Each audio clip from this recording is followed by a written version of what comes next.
শাইখ আহমেদ মুসা জিবরিলের তাওহীদ সিরিজের Bangla audio lecture series পরিবেশিত হচ্ছে মুবাশশিরিন মিডিয়ার সৌজন্যে। আসসালামু আলাইকুম ওয়া রাহমাতুল্লাহি ওয়া বারাকাতুহু।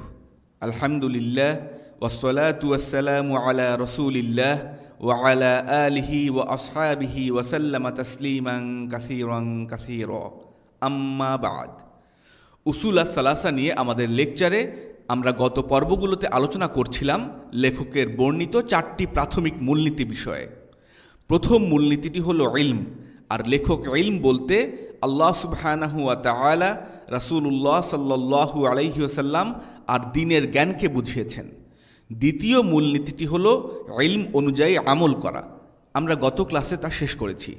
আর তৃতীয়টি হলো অর্জিত ইলম মানুষের কাছে পৌঁছে দেয়া, দাওয়া করা। আল মাসআলাতু সালিসা আদ-দাওয়াতু ইলাইহি। আল মাসআলাতু সালিসা আদ-দাওয়াতু ইলাইহি। তৃতীয় মাসআলা বা তৃতীয় মূলনীতিটি হলো মানুষকে সেটির দিকে আহ্বান করা। মানুষকে কিসের দিকে আহ্বান করতে হবে? এখানে ইলাইহির যে দমির বা সর্বনাম, তার মাধ্যমে কি বোঝানো হচ্ছে? আদ-দাওয়াতু ইলাইহি, এখানে ইলাইহির মাধ্যমে সর্বশেষ বিষয়টি অর্থাৎ ইলম অনুযায়ী আমল করার প্রতি আহ্বান করাকে বোঝানো হচ্ছে। আমরা আগেই বলেছি যে জ্ঞান অর্জন করা ছাড়া তা প্রয়োগ করা সম্ভব না।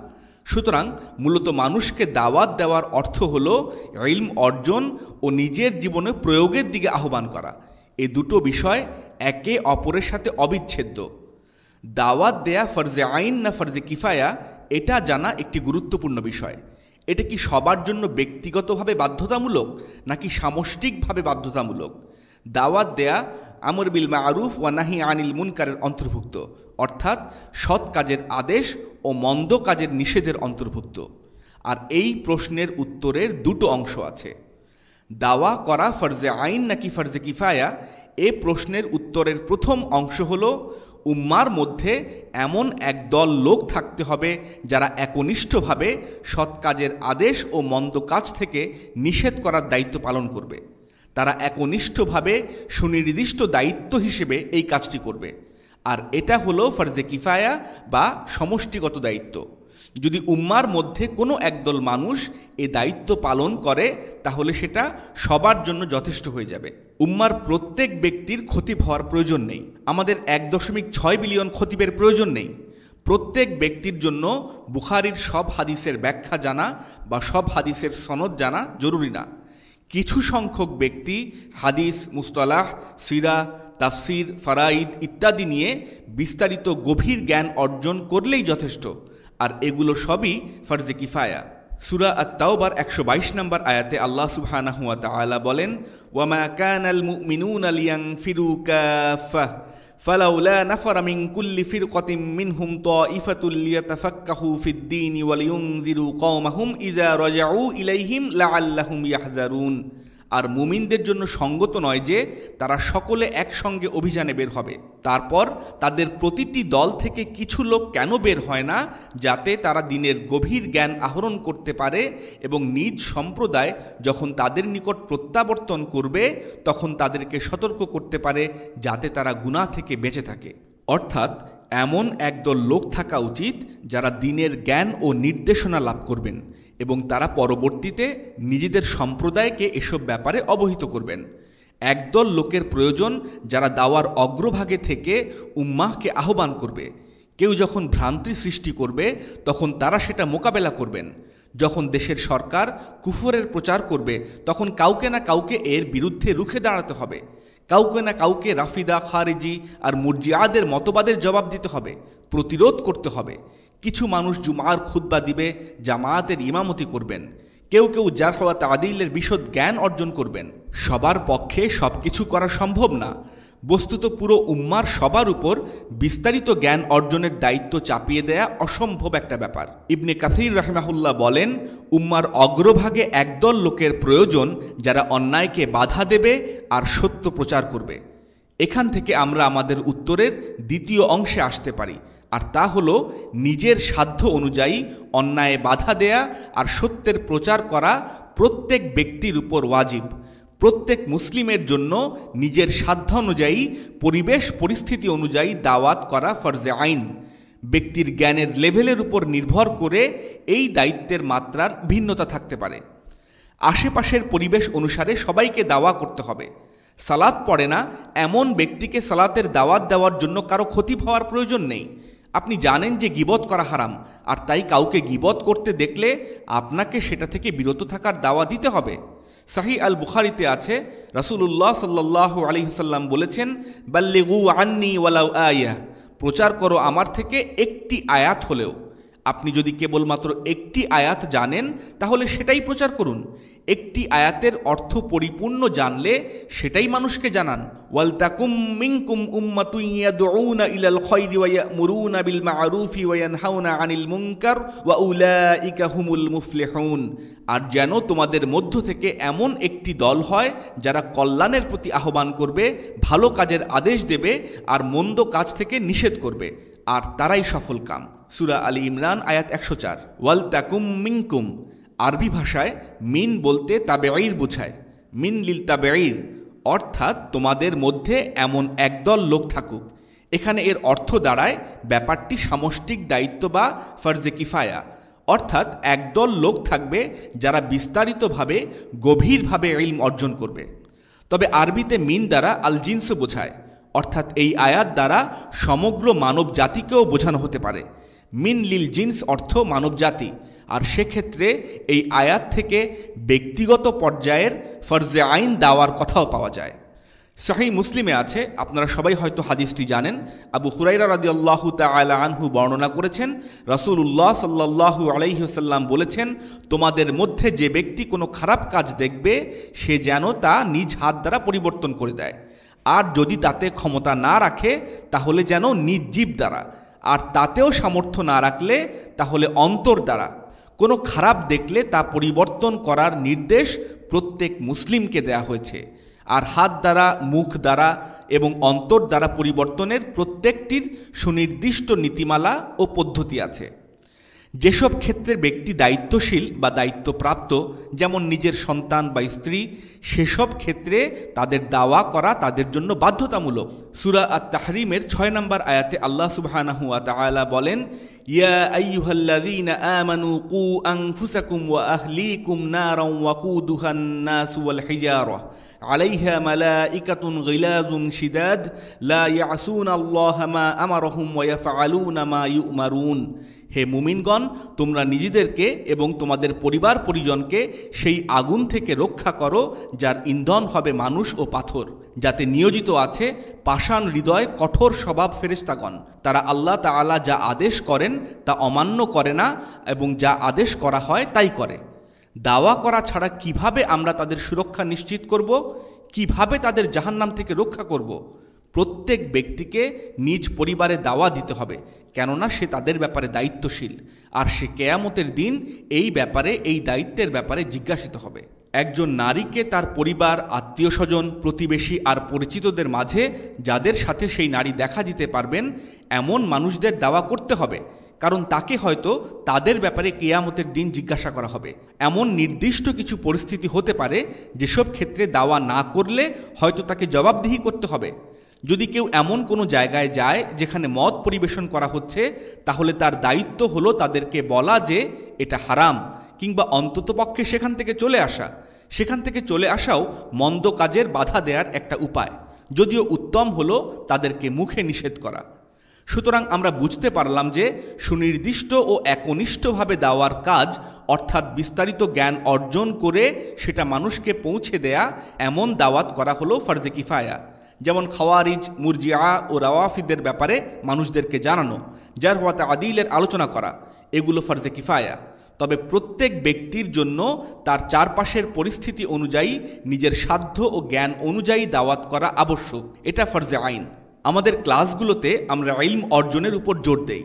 আলহামদুলিল্লাহ, আমাদের কাছে যেসব প্রশ্ন আসে তাতে আমি বুঝতে পারছি যে আমার ক্লাসে নিয়মিত অংশ নিচ্ছেন এমন বেশিরভাগ ছাত্রই প্রচুর দাওয়া কাজের সাথে যুক্ত হয়েছেন। এটা খুবই উত্তম, আর আমি এমন মানুষদের জন্যই মূলত ক্লাসগুলো তৈরি করি।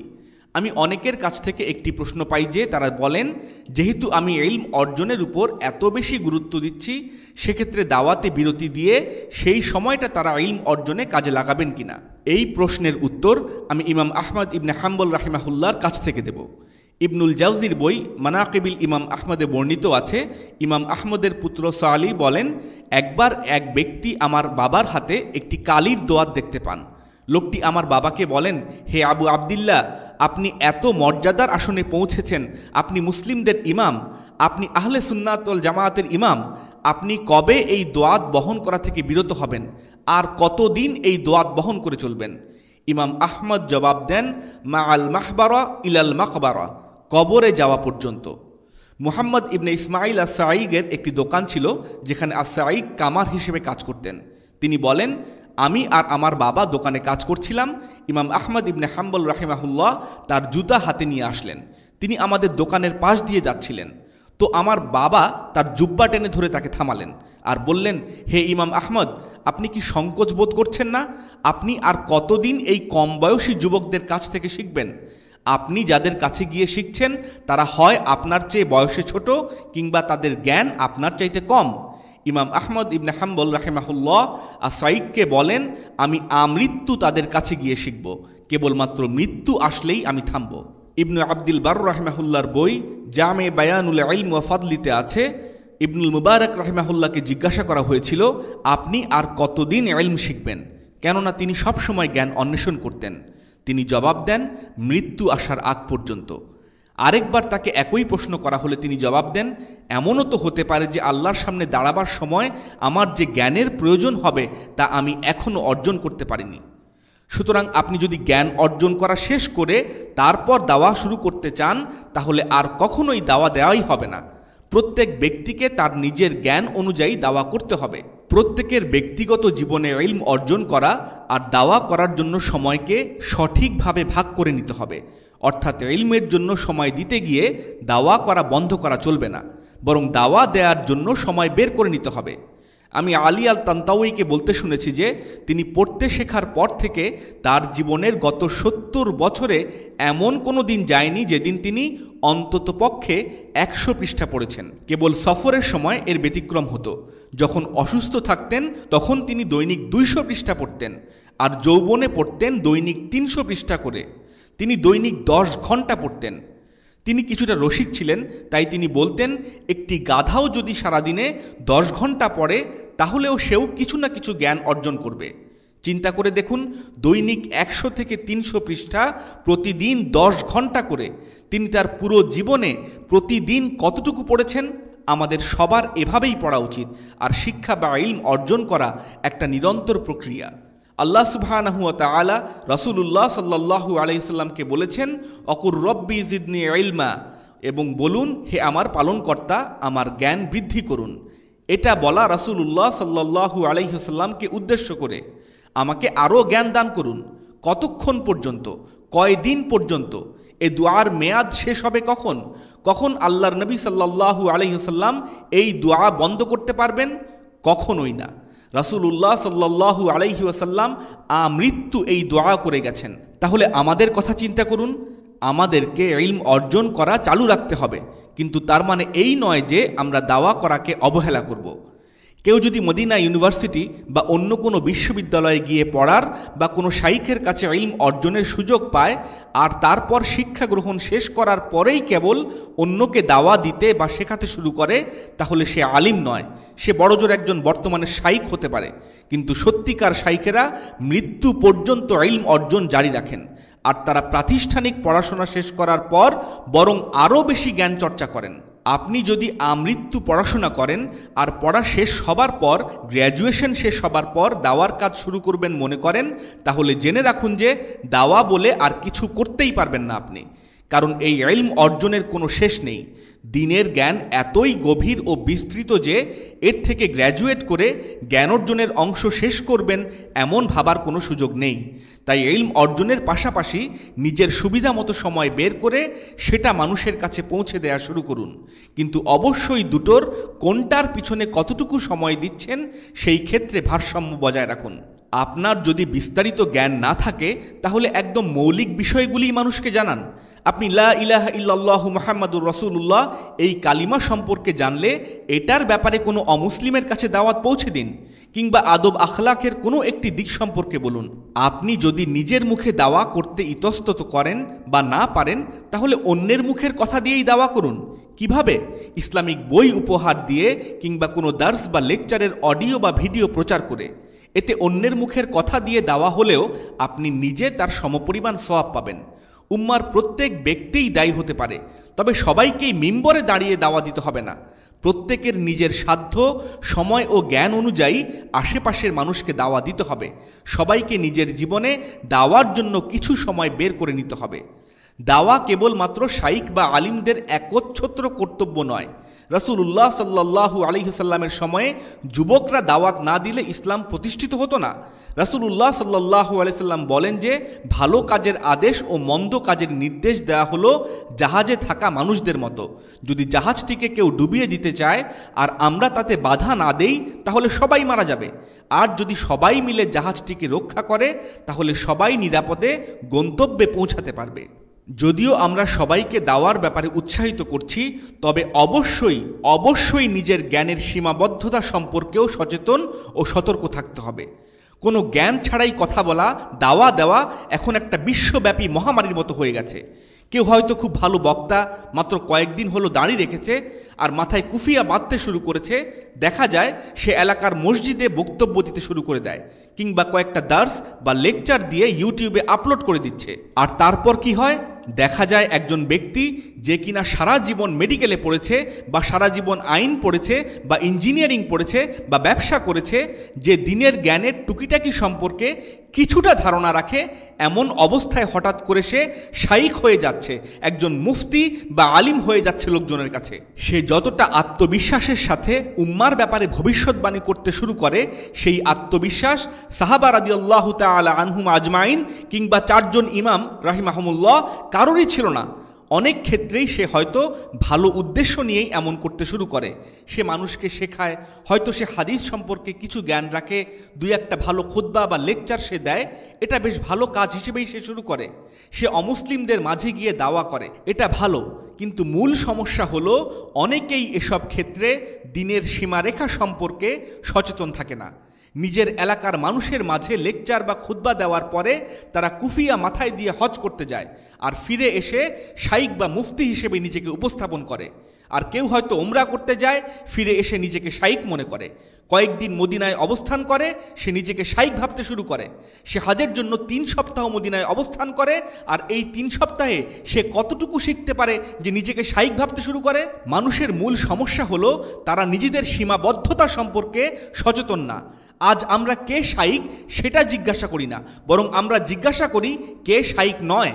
আর যে কোনো জায়গায় বা পরিস্থিতিতে কোনো ইসলামী বিষয় নিয়ে কেউ প্রশ্ন তুললে কেউ বলে না আল্লাহু আ'লাম, চলুন একজন শাইখের কাছে জেনে আসি। কেউ আলিমের কাছ থেকে জেনে আসার পরামর্শ দেয় না। এটা আজ খুবই বিরল একটা ব্যাপার। তবে আব্দুর রহমান ইবনে আবি লায়লা 120 জন আনসার সাহাবীর সাক্ষাৎ পেয়েছিলেন, আর তিনি বলেছেন যে তাদেরকে কোনো বিষয়ে প্রশ্ন করা হলে তারা অন্য কোনো সাহাবীর কাছে পাঠিয়ে দিতেন। শেষ পর্যন্ত দেখা যেত যে ঘুরে ফিরে প্রশ্নটি আবার প্রথম ব্যক্তির কাছেই ফিরে এসেছে। 120 জনের কাছ থেকে ঘুরে ফিরে আবার প্রথম জনের কাছেই সেই প্রশ্ন ফিরে এসেছে। তাদের মধ্যে এমন একজন ছিলেন না যিনি হাদিস বর্ণনা করতেন আর মনে মনে কামনা করতেন না যে তার বদলে অন্য কোনো মুসলিম ভাই এই দায়িত্ব নিক। তাদের মধ্যে এমন একজনও ছিলেন না যিনি ফতোয়া দিতেন আর মনে মনে কামনা করতেন না যে তার মুসলিম ভাই তার বদলে এই কাজের জন্য যথেষ্ট হয়ে যাক। আজকের যুগে কি এটা চিন্তা করা যায়? আজকে দিনের কোনো বিষয় জানার জন্য 120 জনের কাছে যাওয়ার কথা চিন্তাই করা যায় না। কারো সামনে এই বিষয় পেশ করা হলে সে নিজের মন মতো আমার মনে হয় জাতীয় কোনো একটা জবাব দিয়ে দিবে। অথচ তাকে যদি বলা হয় আমার কম্পিউটার নষ্ট হয়ে গেছে, আমি কি করব, সে আপনাকেই বলবে রিপেয়ারিং সেন্টারে নিয়ে যাও। অথচ ইসলামের ব্যাপারে আজকের যুগে সবাই নিজেদের শাইখ ভাবে। ওমর ইবনুল খাত্তাব রাদিয়াল্লাহু তাআলা আনহু জান্নাতের সুসংবাদ পাওয়া সাহাবী। তিনি দিনের কোনো বিষয়ে নিজের মতামত দেওয়ার ব্যাপারে আল্লাহকে ভয় করতে বলতেন। ওমর ইবনুল খাত্তাব এবং আলী ইবনে আবু তালিব রাদিয়াল্লাহু তাআলা আনহুমা ছিলেন শ্রেষ্ঠ সাহাবাদের মধ্যেও শ্রেষ্ঠ। আর তাদের কাছে দিনের কোনো বিষয়ে প্রশ্ন আসলে তারা কখনোই সেটার তড়িঘড়ি উত্তর দিতেন না। তারা বরঞ্চ অন্য সাহাবাদের ডেকে এনে আলোচনা করতেন। হয়তো তাদের মধ্যে কেউ এই নির্দিষ্ট বিষয়ে এমন কোনো হাদিস জানতেন যা অন্যরা জানতেন না। আমরা কি ভাবি যে ওমর বা আলী রাদিয়াল্লাহু তাআলা আনহুমা আসলে প্রশ্নগুলোর উত্তর জানতেন না আর তাই সাহাবাদের ডেকে আনতেন? না, বরং তারা উত্তরের ব্যাপারে শতভাগ নিশ্চিত হবার জন্য তাদের ডাকতেন। তাবেঈ আতা ইবনে আস-সাইব বলেন, আমি সাহাবাদের মাঝে এমন লোক দেখেছি যাদের কাছে কোনো বিষয়ে ফতোয়া চাইলে তারা জবাব দেবার সময় ভীত সন্ত্রস্ত হয়ে যেতেন, তাদের হাঁটু কাঁপত, তাদের শরীর প্রকম্পিত হতো, কারণ তারা আল্লাহ সুবহানাহু ওয়া তাআলাকে ভয় করতেন। তারা জানতেন যে এই ব্যাপারে তাদেরকে আল্লাহর কাছে জবাবদিহি করতে হবে। তাবেঈন আশ-শাআবী, আল হাসান আল বসরি এবং আবু হুসাইন বলতেন, ইন্না আহাদুকুম লা ইফতি ফিল মাসআলা ওয়ালাউ ওয়ারাদাত আলা ওমর ইবনুল খাত্তাব রাদিয়াল্লাহু তাআলা আনহু লা জামাআ লাহা আহলা বদর। আজকাল তোমরা এমন বিষয়ে ফতোয়া দাও সেগুলো যদি ওমর ইবনুল খাত্তাবের কাছে উপস্থাপন করা হতো তাহলে তিনি এগুলোর ব্যাপারে আলোচনা করতে বদরের যুদ্ধে অংশগ্রহণকারী সাহাবাদের উপস্থিত করতেন। আশ-শাআবী আল হাসান আল বসরি রাহিমাহুমুল্লাহ আজ থাকলে কি বলতেন? ওয়াল্লাহি, কুরআনের একটা আয়াত ঠিকভাবে উচ্চারণ করতে পারে না এমন ব্যক্তিরাও মুফতি হয়ে গেছে। তারা নিজেরা নিজেদের মুফতি দাবি করুক কিংবা অন্যরা তাদেরকে মুফতি বলুক। আজকালকার লোকেরাও এতটাই অজ্ঞ, এতটাই জাহেল যে তারা ইসলামে রহিত হয়ে যাওয়া, মানসুখ হয়ে যাওয়া বিধান এনে নিজেদের অবস্থানকে সঠিক প্রমাণ করতে চায়। তারা নিজেদের ইচ্ছা মতো দলিল এনে বা ফতোয়া দিয়ে বাতিলকে সঠিক বলতে চায়, যেমন ফ্রি মিক্সিং। ইমাম মালিক রাহিমাহুল্লাহ বলেন, কেউ যদি ইসলামের কোনো বিষয়ে কথা বলতে চায় কিংবা ফতোয়া দিতে চায় তাহলে তার আগে চিন্তা করা উচিত এটা নিয়ে আল্লাহর সামনে তার অবস্থান কেমন হবে। যখন সে আল্লাহর সামনে দাঁড়াবে কোন উত্তর তার জন্য যথেষ্ট হবে। সেজন্য উত্তর দেওয়ার আগে জান্নাত ও জাহান্নামের কথা স্মরণ করে আর কেবল তারপরই যেন সে উত্তর দেয়। একজন ব্যক্তি একবার ইমাম মালিককে একটা প্রশ্ন জিজ্ঞেস করেছিল, কিন্তু তিনি জবাব দেননি। লোকটি বলল, আবু আবদুল্লাহ, দয়া করে অনুগ্রহ করে জবাব দিন। জবাবে ইমাম মালিক বলেন, তুমি কি চাও আল্লাহর সামনে আমি তোমার কাজের জন্য দায়ী হই? আমি তোমাকে কিছু জানাবো আর তারপর তুমি যে কাজ করবে তার জন্য আমি দোষী হব আর তুমি আমার উপর দোষ দিয়ে পার পেয়ে যাবে। আল হাইসাম ইবনে জামিল বলেন, একবার ইমাম মালিককে 48টি বিষয়ে প্রশ্ন করা হয়েছিল। তিনি তার মধ্যে 32টির উত্তর দেন আর বাকিগুলোর জবাবে বলেন, লা আ'লাম ওয়াল্লাহু আ'লাম, আমি জানি না এবং আল্লাহ জানেন। সারা পৃথিবীতে আজ 48টি প্রশ্ন করে দেখুন কয়টার জবাব পান। 50টা প্রশ্ন করলে আজ 50টারই জবাব পাবেন আপনি, 10টা করলে 10টারই জবাব পাবেন। আজ উম্মার এমনই দুরবস্থা। একজন ব্যক্তি একবার ইমাম মালিককে বলেন, আবু আবদুল্লাহ, আপনি যদি বলেন যে আপনি জানেন না তাহলে আর কে জানবে বলুন? আপনিই তো আমাদের সময়ের মুফতি, আমাদের ইমাম। ইমাম মালিক রাহিমাহুল্লাহ বলেন, আপনি কি আমাকে আমার নিজের চেয়ে বেশি চিনেন? মূলত ইমাম মালিক যা বোঝাতে চাচ্ছেন তা হলো, আপনার কি আমাকে বিশেষ কেউ মনে হয়? আমি একজন সাধারণ ব্যক্তি মাত্র, আর আমি আমার সীমাবদ্ধতা সম্পর্কে অবগত। যদি ইমাম মালিকের মতো মানুষ নিজের সীমাবদ্ধতা সম্পর্কে সচেতন থাকেন তাহলে এখনকার সময়ের লোকদের কি আরও বেশি সচেতন থাকা উচিত নয়? ইমাম মালিক আরও বলেন, যদি ইবনে ওমর রাদিয়াল্লাহু তাআলা আনহু বলতে পারেন আমি জানি না, তাহলে সেটা আমিও বলতে পারি। অর্থাৎ আমি জানি না একথা বলতে ইবনে ওমর রাদিয়াল্লাহু তাআলা আনহু ইতস্তত করেননি, আমিও করব না। অহংকার, প্রতিপত্তি ও নেতৃত্বের আকাঙ্ক্ষা মানুষকে বিভ্রান্ত করে, এগুলো ইমাম মালিকের মন্তব্য। আর এগুলোর লোভেই মানুষ আমি জানি না বলে না, না জানার কথা স্বীকার করে না। এখানে আমার একটি মন্তব্য আছে। ফতোয়া দেওয়ার আগে ওমর ইবনুল খাত্তাব রাদিয়াল্লাহু তাআলা আনহু সাহাবাদের আলোচনার জন্য ডেকে আনতেন। শুধুমাত্র তার কাছ থেকে ফতোয়া জানার জন্য দূর দূরান্ত থেকে ভ্রমণ করে আসা লোকদের প্রশ্নের জবাবে ইমাম মালিক জানি না বলতেন। তার মানে কি এই যে তারা আসলেই এসব প্রশ্নের জবাব জানতেন না বা তাদের জ্ঞানের কমতি ছিল? ইমাম আশ-শাফিঈ সম্পর্কে তার শাইখ বলেন, তিনি 15 বছর বয়স থেকেই ফতোয়া দেওয়ার উপযুক্ত হয়েছিলেন। তার শাইখ ইবনে উয়াইনা শৈশব থেকে তাকে পড়াতেন, আর তিনি নিজেও ইমাম শাফিঈর কাছে ফতোয়া সম্পর্কে জানতে চাইতেন। বিভিন্ন বিষয়ে তার মত জানতে চাইতেন, হাদিসের ব্যাখ্যায় তার মত চাইতেন। ইমাম মালিক 21 বছর বয়স থেকে ফতোয়া দিতেন। তবুও তিনি বিভিন্ন শাইখের কাছে গিয়ে জিজ্ঞাসা করতেন, আমি কি আসলে ফতোয়া দেওয়ার যোগ্য? তারা ইমাম মালিককে উল্টো জিজ্ঞাসা করতেন, যদি তোমার শাইখ বলতেন তুমি ফতোয়া দিতে পারবে না, তাহলে কি তুমি বিরত থাকতে? তিনি জবাব দিতেন, নিশ্চয়ই বিরত থাকতাম।